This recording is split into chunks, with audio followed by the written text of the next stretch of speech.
Thanks so much for joining us tonight. I'm Annie Szatkowski. 5 Catholic priests in Michigan are now facing charges accused of abusing children. And we're now 8 days into the General Motors strike, and still there's no real clear end in sight. There's debris everywhere. In fact, I am standing on the roof of an apartment complex.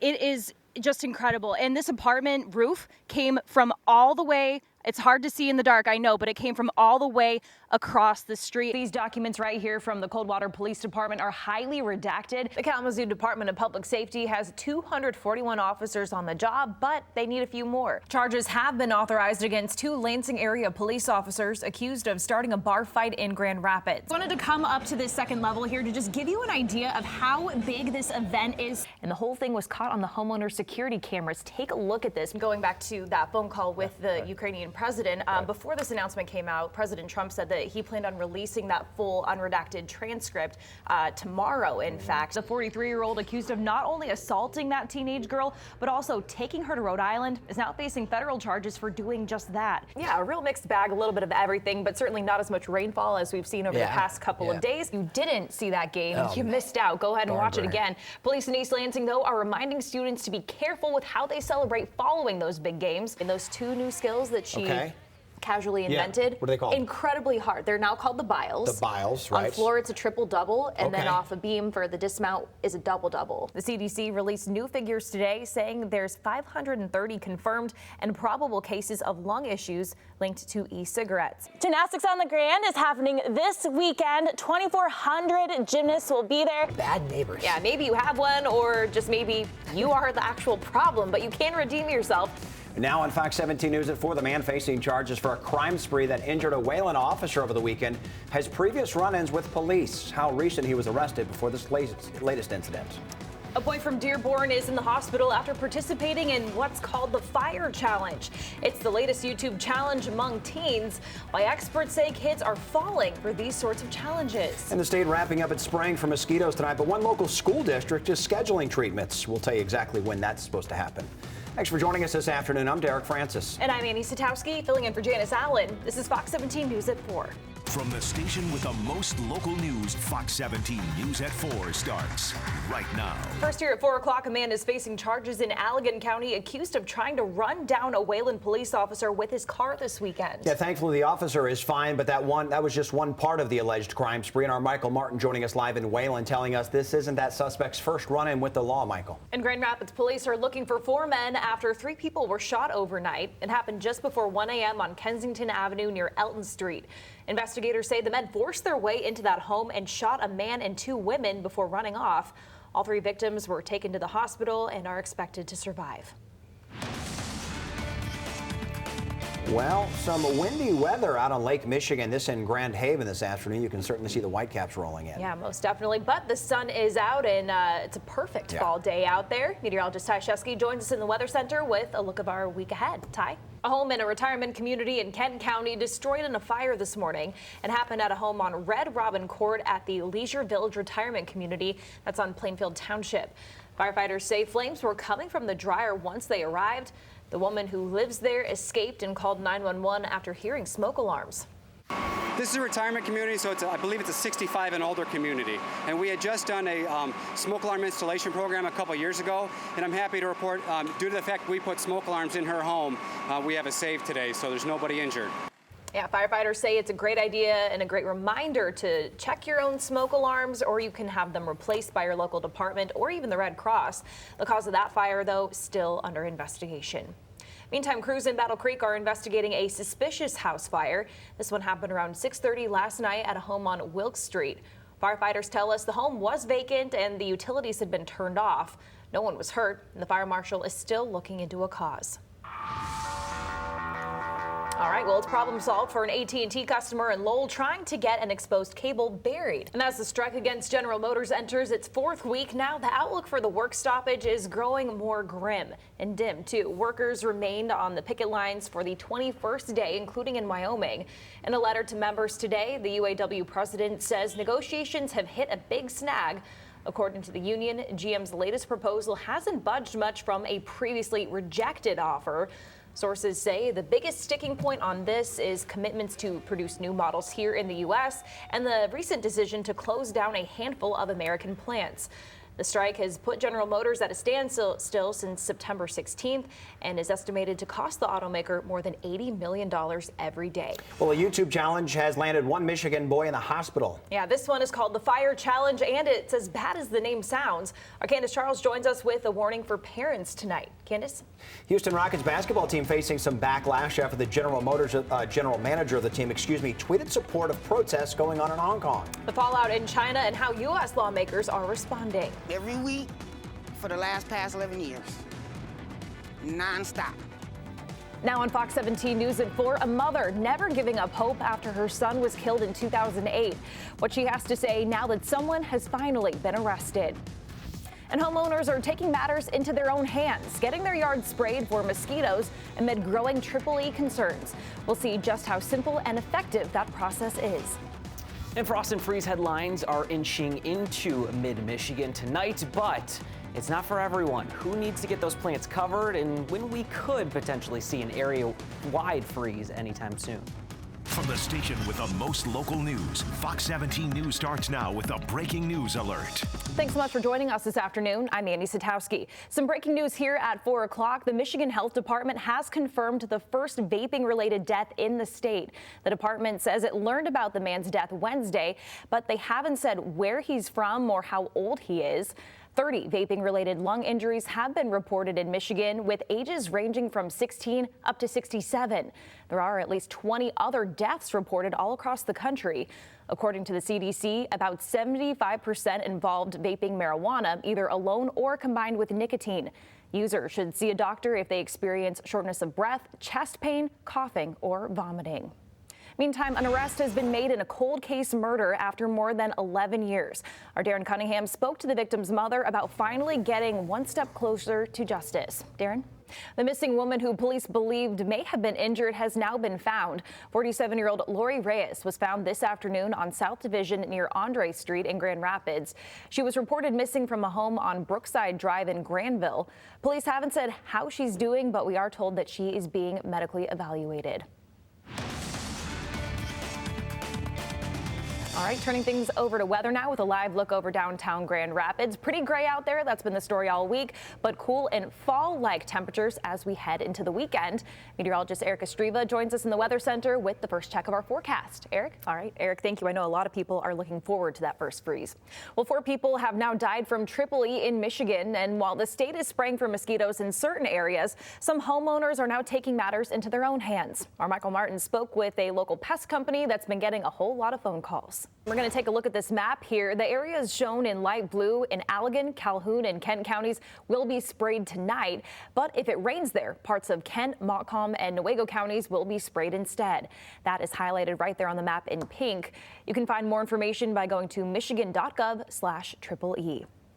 Well, deputies have released the names of 3 men from Indiana killed in a plane crash near Lansing yesterday. 67-year-old Timothy Clark, 51-year-old John Lowe, and 46-year-old Neil Seago died in that crash. 3 others are still in critical condition. The single-engine plane was flying from an airport near Indianapolis and then crashed outside the Capital Regional International Airport. The crash is still under investigation. A middle school in South Haven put on lockdown today after a bullet was found inside the building. Police were called to Baseline Middle School just before noon. Police dogs searched the building, but they didn't find anything else. That lockdown was lifted shortly after, and classes resumed as normal. Meantime, Grand Haven police say a threat towards Lakeshore Middle School last night was found to be not credible. Investigators say that threat involved a gun, and the rumors surfaced on social media. Officers interviewed multiple witnesses and say there was no real danger. An employee at Ionia Middle School is being called a hero. The paraprofessional likely saving a 7th grader's life after a chip got lodged in her throat. Our Candace Charles is in studio now with that story. Candace? Very quick thinking there, Candace. Thank you. Still ahead here at 4 o'clock, you can check out local brews and wines at the annual Harvest and Hops event later on this month. We'll tell you what it benefits and what familiar face you may see when you attend. Make-A-Wish Michigan sending a little boy and his family to Disney World today. Yeah, but he's most excited about the journey there for one very important reason, as Annie Szatkowski explains today. Annie? Yeah, Derek, Janice, S.J. Awad has been to Disney a few times, so when it came time to get very specific with his wish, he really just wanted to help pass out snacks and drinks on the flight to Orlando. So, of course, Make-A-Wish Michigan and Allegiant Air made it happen. A welcome fit for a super wish kid at Gerald R. Ford Airport. He was really excited, and it's just been kind of a whirlwind since we've been here. SJ was born with 10 different congenital heart defects, and his organs are flipped backwards inside his body, meaning the little boy, who has already had multiple surgeries, will one day need a heart transplant. When we were pregnant with him, they told us to not expect to bring a baby home. This trip even more memorable because SJ is celebrating his birthday in a couple days. And how old are you going to be? 6. Even with that big day on the horizon, SJ just wants to help others. Part of his wish was to pass out drinks and snacks on the plane. I would ask several questions like, what is your wish? And then he said, pass out the snacks on the plane. And then I would say, what is the best part of your wish? Passing out the snacks on the plane. And what's the most exciting part of your wish? Passing out the snacks on the plane. Allegiant Airlines making it official, taking his wish one step further. We are glad that he is here to offer 4 of our best flight attendants some help on board. And Perkins, who is one of our flight attendants, is presenting SJ with his very own flight attendant uniform with his own name tag. Okay? So I want everybody to feel.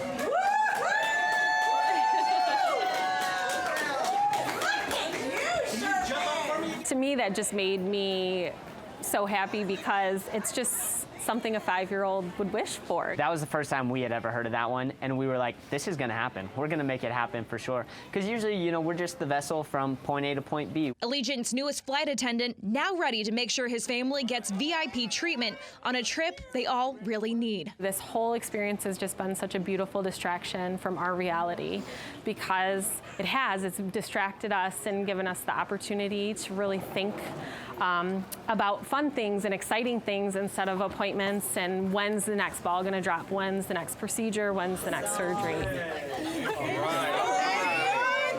All right, so the family is, of course, on their flight as we speak. SJ and his entire family will be there for an entire week. And as we all know, Make-A-Wish West Michigan, or Michigan, runs entirely on donations. Right. So we have a link on our website for if you are interested in making a wish like SJ's happen, you can do so and learn everything about it there. But I have never seen a uniform that cute in my entire life. Oh my goodness. They'd especially make that because, you know, 5-year-olds normally aren't flight attendants. This is a photo that's been upvoted on Reddit more than 66,000 times just since it was posted earlier today. It shows Lisa Hoovie's car filled with backpacks, offering comfort for those kids on their first night with a new foster family. She says reading all the comments, especially ones from former foster kids, proves that a bag filled with stuff is really so much more. It's been a very exciting afternoon. Lisa Hoovie had no idea she'd end up a Reddit superstar. I actually happened to get an email about a donation. I thought maybe they had the wrong person. But that's exactly what happened. Googled our name, and sure enough, there was a picture of me in a vehicle with probably around 80 backpacks. At one point, my daughter said, "Mom, should I take it down? Is it too much?" Those backpacks have filled Lisa's home, car, and life since 2015, when Hope's Packages was born. Right now, there are about 13,000 children in Michigan's foster care system. And as a foster parent herself, Lisa knows firsthand just how little those kids bring with them to a new home. Sometimes kids will come with a garbage bag packed with items. We know that they're removed urgently often, and there's not many options for them. We try to fit in whatever we can. Now, Lisa works with 19 different foster care agencies in 15 counties to give each child a bag of their own, no matter their age. Diapers, wipes, sleepers, blankets, bottles, things like that, whatever we can tuck in the backpacks. You know, the older kids, you're getting more into pajama, socks, underwear, things like that. Offering some comfort in what can be a very traumatic time. We've had comments of a 5-year-old that was thrilled to have their first toothbrush. And to me, it doesn't matter if they didn't like anything else. If they were that excited about a toothbrush, it was worth it all. Just think about that, not even having a toothbrush. Since 2015, Lisa says they've been able to give bags to more than 2,600 kids in West Michigan. If you'd like to learn more about Hope Packages and how you can even create a backpack stuffing event for your company, we have all that information on fox17online.com and our mobile news app.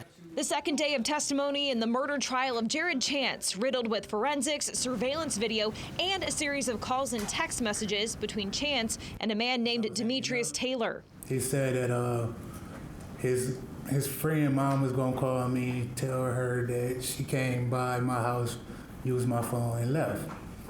Christine Young, Ashley's mother, testified Tuesday. Chance told her that Ashley might be with Demetrius a few days after she'd gone missing, but she learned that wasn't true. So when she called the second time, I answered and I just told her, like, I don't know your daughter, I never met your daughter. Later, Chance sent Taylor these text messages. You just me. Bro, delete all these messages. The last to take the stand, Chance's younger brother, Conrad. He testified he and his parents drove from Holland to Grand Rapids to pick Jared up from his house on December 1st, 2018. He recalls Jared looking upset as the family helped him load several items from his home into their parents' Honda CR-V. But that's where his memory gets foggy, especially when prosecutors asked about the skill saw they say Jared used to dismember Ashley's body. But you're telling this jury that you don't remember that big red saw going into the Honda? I do not remember that at all. And you're telling this jury that you don't remember it being in your parents' house? No, I don't remember any that being moved anywhere. I didn't even see it. I never saw it until you showed me a picture of it when I went to the preliminary hearing. A crime scene technician testified to finding that same red saw under the couch at Chance's parents' house in Holland, along with trash bags, latex gloves, and Jared's wallet.